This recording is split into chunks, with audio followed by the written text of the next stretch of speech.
மகா கும்பமேளால இப்போ உயிர் பலி எண்ணிக்கை அதிகமாகிட்டு இருக்கு. எப்படி இந்த பலி எண்ணிக்கை எல்லாம் அதிகமாச்சு, இதற்கெல்லாம் யார் காரணமா இருக்கக்கூடும் அப்படிங்கறத இந்த வீடியோல பார்க்க போறோம். சோ வாங்க வீடியோக்குள்ள போகலாம்.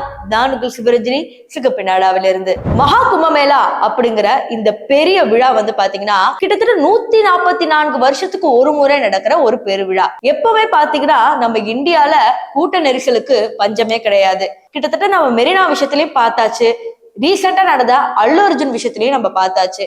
இப்போ புதுசா மகா கும்பமேளால இதேதான் நடந்திருக்கு. 45 கோடி மக்கள் வருவாங்க அப்படிங்கிற மாதிரி எதிர்பார்க்கப்பட்டுச்சு. இதுக்குண்டான சரியான விஷயங்கள், ஃபுல் ப்ரொடெக்ஷன், செக்யூரிட்டி, இது எல்லாமே அங்க வர மக்களுக்காக அந்த அரசு பண்ணிருக்காங்களா கேட்டீங்கன்னா அதுல ஏதோ குறை இருக்கிற மாதிரிதான் மக்கள் அங்க சொல்றாங்க. அதாவது விஐபி எல்லாம் மகா கும்பமேளால அவங்க ஆத்துல இறங்கி குளிக்கிறதுக்கும் சரி, நீராடுறதுக்கும் சரி, எல்லாத்துக்குமே பெர்ஃபெக்டா இருக்கு.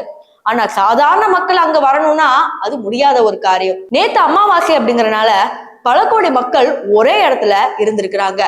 இதனால அதிகாலை முதலே பாத்தீங்கன்னா அந்த ஆத்துல எப்படியாவது முங்கி எந்திரிச்சிட மாட்டோமா அப்படிங்கிற மாதிரி ஒரு விஷயத்துல இறங்கி மாறி மாறி வந்திருக்காங்க.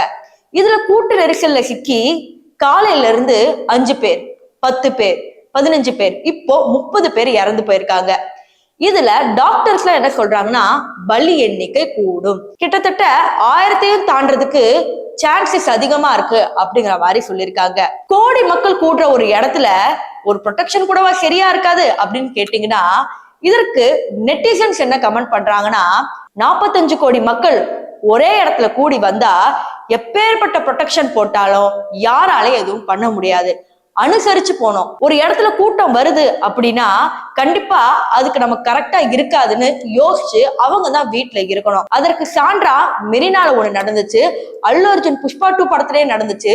இத்தனை செய்தி பார்த்ததுக்கு பிறகும் கூட்ட நெரிசல்ல தான் போய் நாங்க நீராடுவோம் அப்படின்னு சொன்னா இவங்களை யாரால காப்பாற்ற முடியும் அப்படிங்கிறாங்க. இதுவே பக்தர்கள் கிட்ட கேட்கும் போது அங்க நீராடும் போது எங்களோட பாவங்கள் எல்லாமே போய் நாங்க புதிய மனிதனா வருவோம், அது மட்டும் இல்லாம நாங்க இறந்தா சொர்க்கத்துக்கு தான் அப்படிங்கிற மாதிரி சொல்றாங்க. அங்க நீராடி வந்தவங்களுக்கும் சரி, நீராட போனவங்களுக்கும் சரி, 2 பேருக்குமே ஒரே விடைதான் பலி. இதனால கடவுளையோ இல்ல அங்க இருக்கிற அரசாங்கத்தையோ இல்ல இவங்க செக்யூரிட்டி கொடுக்கல, இவங்க ப்ரொடெக்ஷன் தரலன்னு இவங்களை யாருமே குறை சொல்ல முடியாது. தப்பு மக்கள் கிட்டதான் இருக்கு. இது மட்டும் இல்லாம காலையில இருந்து பிரதமர் மோடி அவர்கள் அங்க இருக்கிற உத்தரப்பிரதேஷ் சீஃப் மினிஸ்டருக்கு போன் பண்ணி பல விஷயங்களை விசாரிச்சுட்டு இருக்காங்க. அது மட்டும் இல்லாம இப்போ ஒண்ணா சரி பண்ணிக்கிட்டு இருக்காங்க. இதையும் தாண்டி இன்னொரு விஷயம் பாத்தீங்கன்னா இது மகா கும்பமேளா இல்லையா, அதனால அங்கே அடிபட்டு நிறைய பேர் அங்கே ஆங்காங்கே ஓரமா படுத்துக்கிட்டு இருக்காங்க.